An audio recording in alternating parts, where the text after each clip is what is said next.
सबसे बड़ा फ़र्क तो ये है कि यहाँ पे मेरी सारी फैमिली है, मेरे रिलेटिव्स हैं, मैं उनके साथ ज़्यादा एंजॉय करूँगा। और वहाँ पे हम सिर्फ चर्च सुबह जाते हैं, उसके बाद घर ही में सारा टाइम गुजारते हैं। तो यहाँ पे मैं अपनी फैमिली के साथ बाहर जाऊँगा, ज़्यादा एंजॉय करूँगा। मेरी अपनी ज़ुबान है, यहाँ पे अपने लोग हैं, अपना कल्चर है।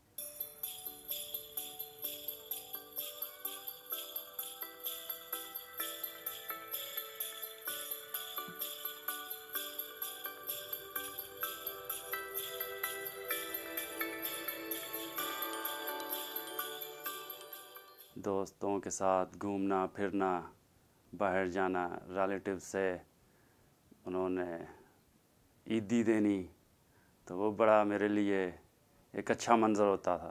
तो अब मैं बड़ा हो गया हूँ, अब मुझे देना पड़ता है।